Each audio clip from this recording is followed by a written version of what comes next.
Hello and good morning to one and all. स्वागत है आप सभी का वाईफाई स्टडी स्टूडियोज के इस चैनल पे। So today we are going to discuss how I will make you learn how to answer a descriptive paper and this is Aanchal Singh and you are watching me on wifi study studios. तो आज के session में मैं basically आपको बताऊंगी descriptive के paper को कैसे आंसर किया जाता है। Now what is a descriptive paper? Basically descriptive का मतलब होता है सब्जेक्टिव। डिस्क्रिप्टिव का मतलब होता है सब्जेक्टिव, यानी आपको मल्टीपल चॉइस क्वेश्चंस यहाँ पे नहीं होंगे। आपको एक डायरेक्ट क्वेश्चन दिया गया होगा और उस क्वेश्चन का आपको आंसर लिखना है, right? You have to write answer to that question and definitely that answer should be in which format, in a proper format, in an appropriate format. अगर आप बैंक एसएससी के एग्जाम्स को दे रहे हैं, एसएससी के MTS paper में, SSC के CGL paper में, या फिर बैंक के मेंस के पेपर में हमेशा आपको डिस्क्रिप्टिव पेपर आंसर करना होता है, जहां पे ऐसे राइटिंग और लेटर राइटिंग पूछी जाती है। सो आपको ऐसे और लेटर के दोनों के सही फॉर्मेट्स पता होने जरूरी है, right? Format is a part of it, right? Format जैसा कि हम जानते हैं एक पार्ट है उसका, बट मोस्ट इम्पॉर्टेंटली आपको लिखना आना चाहिए। If you do not know how to write a descriptive paper, how are you going to answer it, right? So in today's session we are going to learn how to answer descriptive paper, and I will be at the end of the session I will be telling you topics, जिन topics पे आप start कर सकते हो लिखना और enhance कर सकते हो अपनी डिस्क्रिप्टिव इंग्लिश को।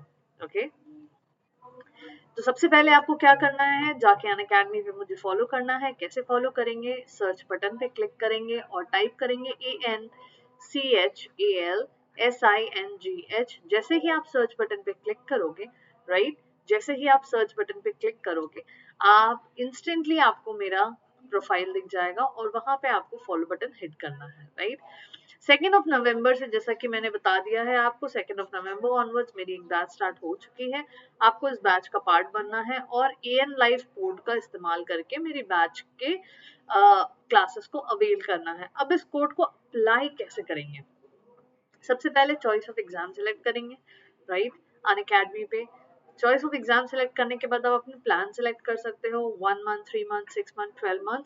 सो for example if you take up a 12 months plan, so आपको यहाँ पे मेरे कोड का इस्तेमाल करना है एन लाइव। जैसे ही आप एन लाइव लिख के आप ओके करोगे, you get instant 10% discount, which will be 600 of 6000, and your fees becomes 5400. You can see it over here.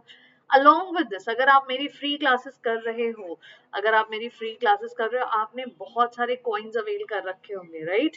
तो उन कॉइन्स को आप यहाँ पे रिडीम कर सकते हैं और आपकी फीस और कम हो सकती है, and then you can proceed to pay. This way you can buy subscription, you can watch my classes, reasoning classes, maths classes, बहुत सारी क्लासेस आप देख सकते हैं। ये रहा हमारा स्केड्यूल, एक नजर स्केड्यूल पे डाल लेते हैं। 6:30 to 7 AM wifi study studios, जो कि एक यूट्यूब चैनल है और ये बिल्कुल फ्री चैनल है आप सभी के लिए। यहाँ पे हम हर रोज जुड़ते हैं, हर सुबह जुड़ते हैं 6:30 से 7 बजे। 10 to 11 AM Monday to Wednesday आप मेरी प्लस की क्लासेस में जुड़ सकते हैं, जहाँ पे आपको प्लस सब्सक्रिप्शन होना जरूरी है। 11:30 to 1:30 PM आप मेरे साथ अनअकैडमी पे जुड़ सकते हैं, जहाँ पे मैं कराती हूँ, आंचल मैम कराती हैं स्पेशल क्लासेस, और ये भी बिल्कुल फ्री है। 2 PM to 3 PM bank exam channel पे आप मेरे साथ जुड़ सकते हैं। अगर आप बैंक एस्पिरेंट है तो ये भी चैनल बिल्कुल फ्री है, ये आपके लिए ही बनाया गया है ताकि आपको मिल सके सफलता अपने एग्जाम में। 10:30 to 11 AM थर्सडे और फ्राइडे को, थर्सडे और फ्राइडे, गुरुवार और शुक्रवार को, थर्सडे फ्राइडे, हर हफ्ते के शुक्रवार और गुरुवार को आप मेरे साथ जुड़ सकते हैं जस्ट इंग्लिश के इस प्लेटफॉर्म पे 10:30 से 11 बजे। जी हाँ, बिल्कुल सही। तो इस तरह से आप मेरे सेशंस को देख सकते हैं और इन सेशन को देख के आप सीख सकते हैं, तैयारी कर सकते हैं अपने एग्जाम की, right?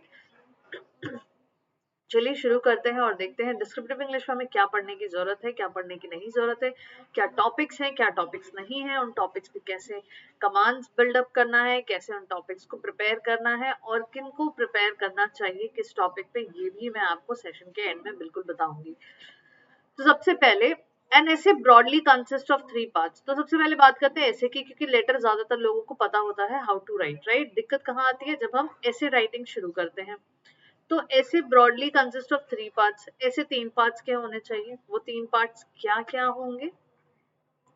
Definitely introduction, body and conclusion.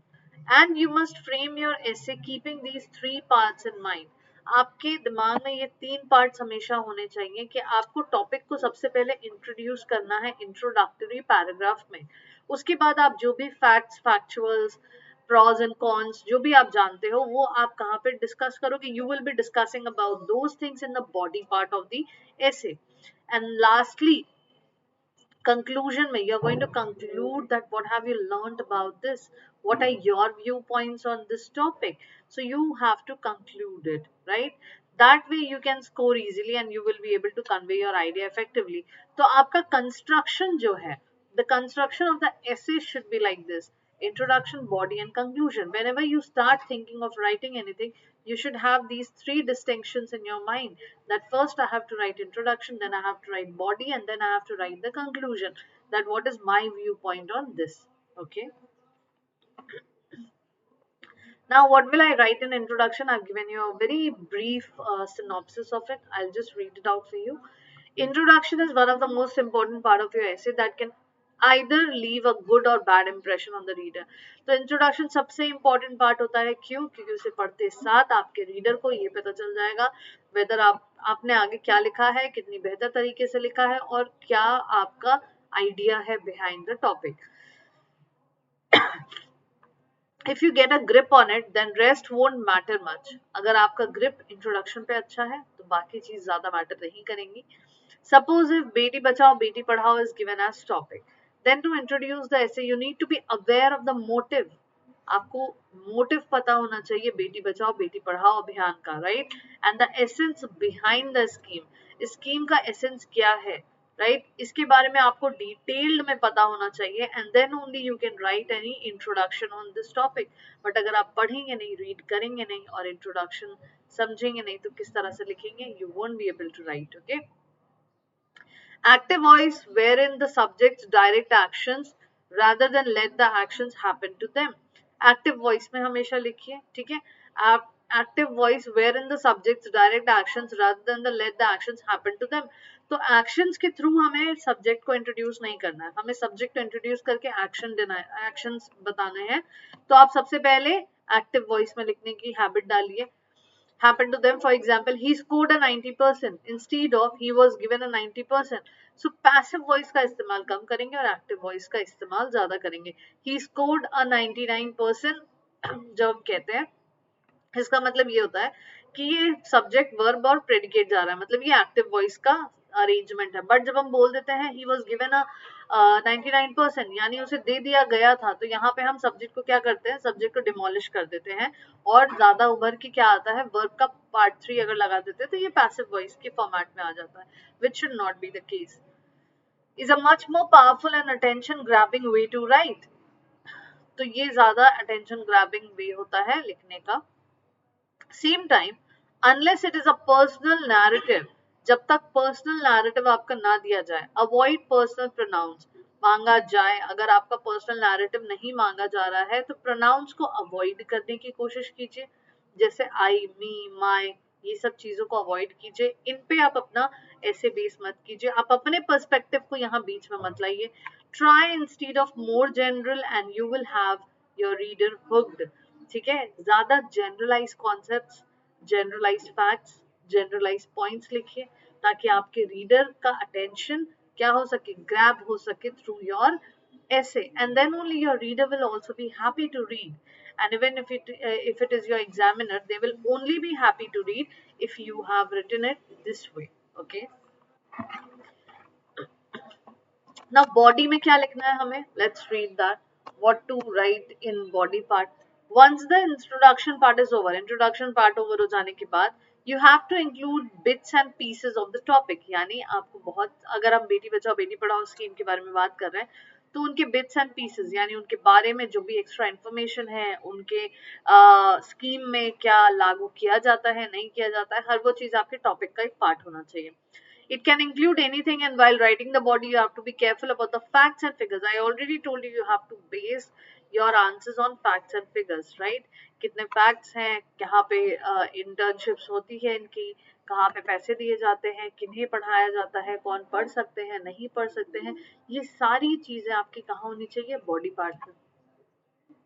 That doesn't mean it has to be accurate, जरूरी नहीं कि हमेशा एक्यूरेट करे, बट आप अप्रोक्सीमेट फिगर्स का भी इस्तेमाल कर सकते हो। For the first body paragraph you should use the strongest argument. तो पहले पैराग्राफ के लिए बहुत स्ट्रॉन्ग आर्ग्यूमेंट्स, बहुत स्ट्रॉन्ग पॉइंट्स का इस्तेमाल करें, राइट या फिर सबसे सिग्निफिकेंट एग्जाम्पल्स का इस्तेमाल करें, ताकि आपके जो पॉइंटर्स हैं वो स्ट्रांगली बिल्डअप हो सके, स्ट्रांगली आगे बढ़ सके। Unless some other more obvious beginning point, as in the case of chronological explanation is required, या फिर बहुत obvious beginning point हो जहाँ पे chronological explanation दिया हो और वो chronology आप follow कर रहे हैं, right? The first sentence of this paragraph should be the topic sentence of the paragraph that directly relates to the example listed in the mini outline of introductory paragraph. When the present facts in the essay, it shows how aware you are of the surrounding world and also it looks good. So आपको current scenarios, current expressions, current news के साथ भी उनको जोड़ना है, current facts के साथ भी उन्हें जोड़ना है, right? अब इसको जोड़ने से क्या होगा? इसको जोड़ने से ये होगा that you will be able to make your examiner understand that you are aware of the present scenario, you are aware of the present facts. Now in conclusion, what will you write in conclusion? Conclusion is the part that includes the summary and things that can be improved, as the final paragraph is represents your last chance to make your case and as such should follow an extremely rigid format. You can read various examples of essay and you can observe certain points because the conclusion part is very common and you can pick certain ready-made points, but be careful while using them in your essay. तो carefully आपको इनको use करना है ऐसे में। देखिए conclusion जब हम लिखते हैं, what do we conclude, what do we infer? Actually we infer our point of view, right? हम अपने पॉइंट ऑफ व्यू को क्या करते हैं? इन्फर करते हैं, our point of view. Now when you infer your point of view, it is very very important to have a clear and crisp idea. You have to have a clarity in your mind so that you can express in a better format. So conclusion is the part that includes the summary. आपको summarise करना है and things can be improved, चीजें improve हो सकती हैं। अगर आपने कोई पॉइंटर शायद बॉडी पार्ट में लिखना भूल गए हो या फिर शायद इंट्रोडक्शन में लिखना भूल गए, आप अपने वे में उसको समराइज करते हुए यहाँ पे उसके बारे में लिख सकते हैं, ये भी एक तरीका होता है। As the final paragraph represents your last chance to make your case and should follow a rigid format.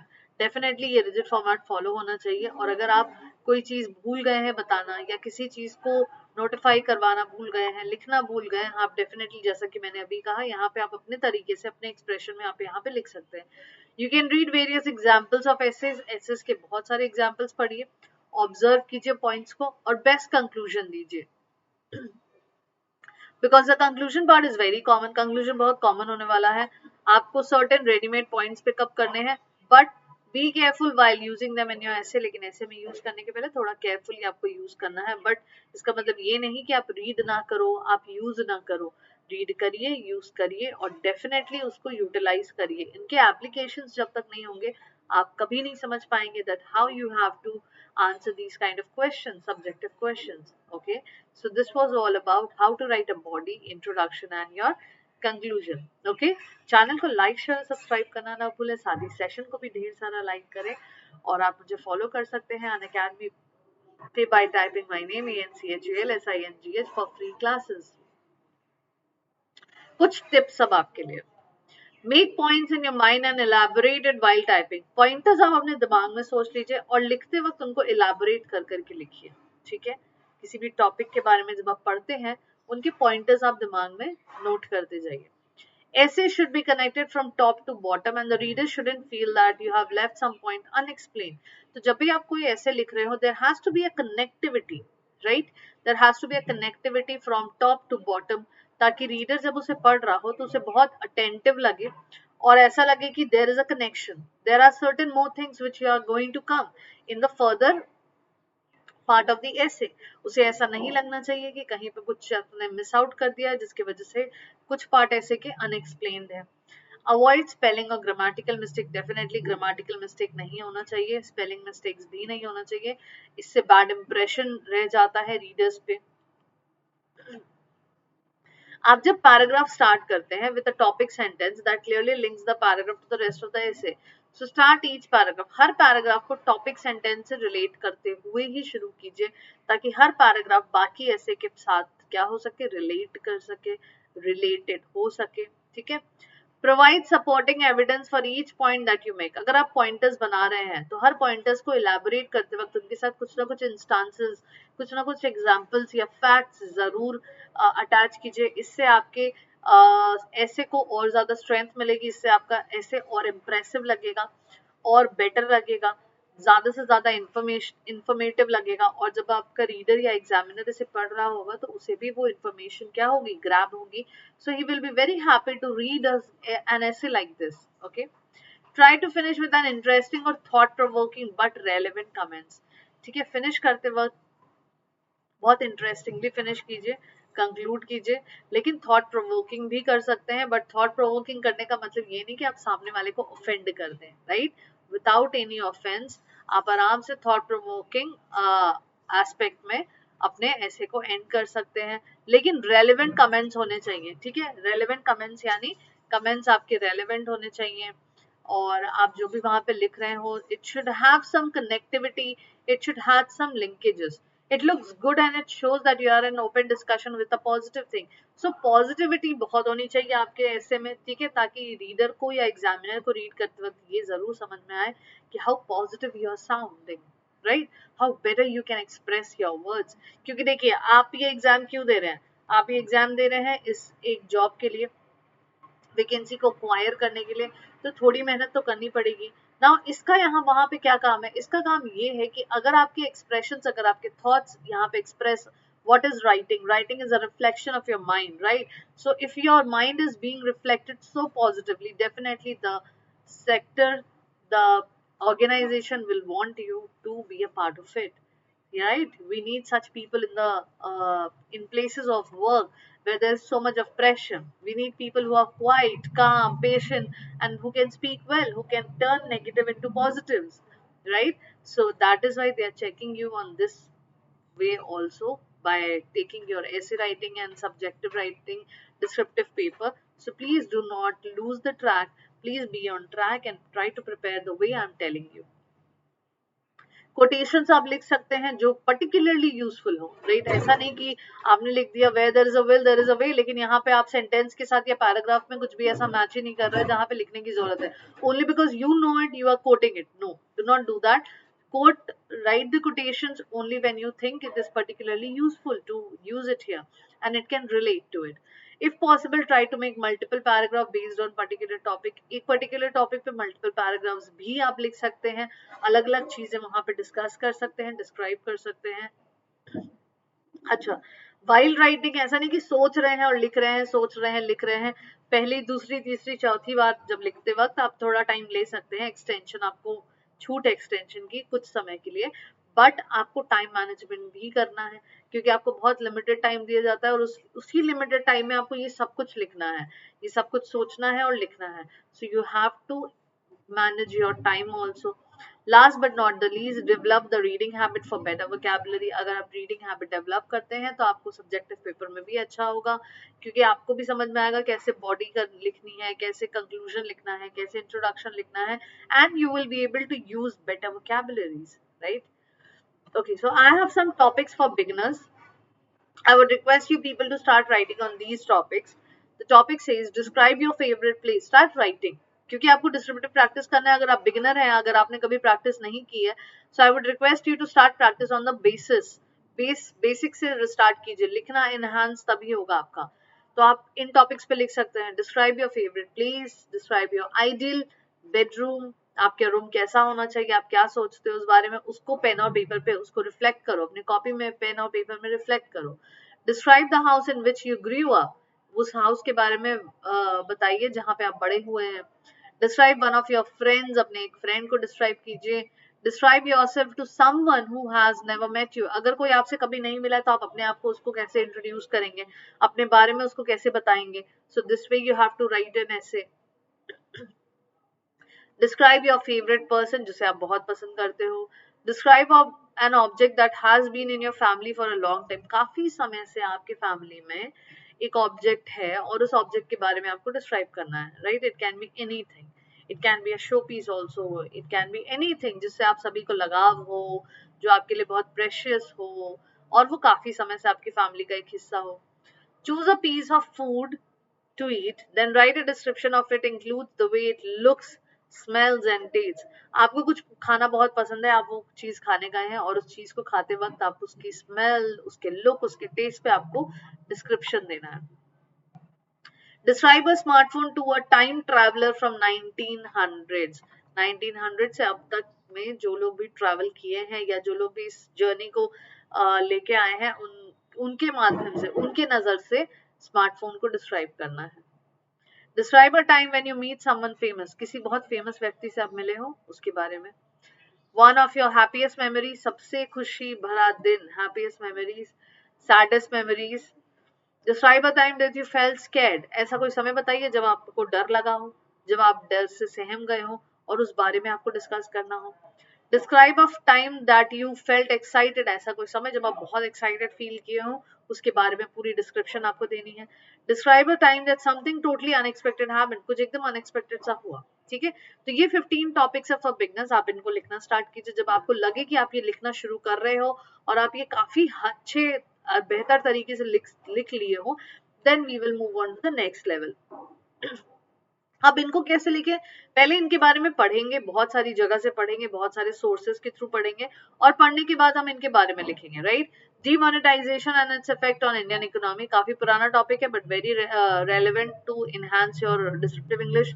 स्वच्छ Bharat and its importance in Indian context. Brexit and its effect on India. Digital India, how to make it a success in Indian context. Disinvestment of public sector enterprise, is it the right step? FDI limits in various sectors of economy, should there be limits at all? You have to elaborate your ideas on these topics. Okay, NPA in banks, non-profitable assets. Do you think credit should be stalled? Brain drain in the medical profession, what is the way out? Make in India, is it a jargon और actual initiative? Make in India actual initiative है या फिर क्या है, इसके बारे में आपको डिस्कस करना है, बताना है. Please do not be, because these belong to a political agenda, they have a political agenda, definitely.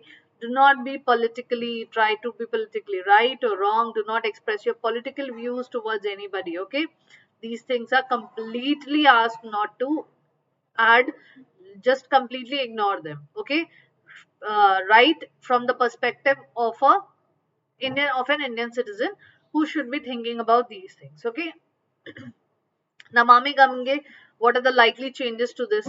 क्या changes हुए हैं अब तक, ये सारी चीजें आपको इनमें लिखनी है. ठीक है, तो नेक्स्ट लेवल में आपको ये 6 से 8 या 10 क्वेश्चंस करने हैं जहां पे आपको अपनी राइटिंग एनहांस करनी है. बट इनके बारे में पहले ढेर सारी जगह से पढ़ लेना है, बहुत सारे सोर्सेज गूगल करके पढ़ लेना है. इनके बारे में पढ़ने के बाद आप इनके बारे में लिखना शुरू करेंगे. ओके, अनएक्सपेक्टेड टॉपिक्स जो इस बार आपके पूछे जा सकते हैं 2020 टू 21 में जितने भी एग्जाम्स हैं, इसमें क्या क्या पूछा जा सकता है. Let's see. Issue of Jammu and Kashmir India including article 370, 35A, formation of 2 union territory. इसके बारे में आप पढ़ेंगे और इसके बारे में लिखने की कोशिश करेंगे. Indian space agency and its various technology and new innovations. बहुत सारे इनोवेशंस अभी आए हैं, आपने पढ़े होंगे न्यूज में, करंट अफेयर्स अगर आप पढ़ते हैं तो बेहद इनके बारे में, बिल्कुल इनके बारे में लिखिए. Delhi air pollution problem and measures to tackle them. Delhi का एयर पोल्यूशन और क्या मेजर्स दिए जा रहे हैं उन्हें हैंडल करने के लिए. बैंक में बहुत सारे मर्ज हुए हैं बैंक बहुत सारे, इनके प्रॉज एंड कॉन्स क्या है रीसेंट मर्जर्स की अगर हम बात करें तो. Next is current economic slowdown and reforms that can help economy to rise. Economic बढ़ने में, इकोनॉमी राइज करने में कौन सा हेल्प करेगा, करंट इकोनॉमिक स्लोडाउन के बारे में डिस्कस करना है. वर्ल्ड इकोनॉमिक स्लोडाउन के बारे में भी डिस्कस करना है इंडियन कॉन्टेक्स्ट में. बिल्कुल. अयोध्या वर्डिक्ट जो अभी रिसेंटली आया, उसके बारे में आपको एक सब्जेक्टिव राइटिंग लिखनी है, एक डिस्क्रिप्टिव राइटिंग लिखनी है. Rural banking and it's reform. ways to maintain our mental health in today's fast paced world. आज की फास्ट पेस्ड वर्ल्ड में बहुत लोग मेंटल इश्यूज से फेस कर रहे हैं, मेंटल हेल्थ उनकी डिटोरिएट हो रही है और इसकी वजह से बहुत सारे केसेस सुनने में आ रहे हैं. सो आप इनके बारे में भी डिस्कस कर सकते हैं. Importance of a strong opposition to a ruling party in a democracy. You can write about this. Indian airlines industry, defense related trending points, artificial intelligence, a promising field of industry, foreign policy of Modi era, India's rank in ease of doing business. Business करने में India के rank कहाँ पे है? Read about it. These are very very interesting topics. And India's educational system, India का education system में अभी recent change आया है जो कि 2022 से 23 के बीच में कहा जा रहा है there will be changes, so you have to read about it and also write about it. So पहले इन चीजों के बारे में पढ़िए और इन चीजों के बारे में फिर लिखना शुरू कीजिए, right. I would say it always seems impossible until it's done. तो ये आपको जरूर इम्पॉसिबल लग रहा होगा जब तक आप इसको करना ना शुरू करें. सो करना शुरू करिए, ये इम्पॉसिबल लगना खत्म हो जाएगा. Decide that you want it more than you are afraid of it. ये ज्यादा सोचिए कि आपको कितनी जरूरत है इन चीजों की. आपको सब्जेक्टिव पेपर, डिस्क्रिप्टिव पेपर लिखने की कितनी ज्यादा जरूरत है, instead of getting afraid to it, right. डरने से बेहतर है आप उसको फेस कीजिए, इस चैलेंज को फेस कीजिए, take it as a challenge. I have already given you topics in 3 levels. तो first level, second level, third level के अकॉर्डिंग आप इनको लिखना शुरू कीजिए and I am 100% sure that you will enhance your descriptive English writing, right. Thank you for joining me in the session. आज ma'am को Unacademy पे फॉलो करना ना भूले, बिल्कुल जाके फॉलो करें, सर्च बटन पे फॉलो करना है, ठीक है, और फॉलो बटन क्लिक करना है, चैनल को लाइक शेयर सब्सक्राइब भी करना है और साथ ही सेशन को भी ढेर सारा लाइक करना है. Thank you so much for joining me in the session. It was great having you people over here, and I'm hoping for a better tomorrow in your case, because मैंने आपको काफी सारे टिप्स और tricks बता दिए हैं. अब आपको बस प्रैक्टिस करना है और अपने आप को बेहतर करना है. And reading is most important, do not forget. So start reading now only. Okay, till then, take care. Goodbye. Have a good day.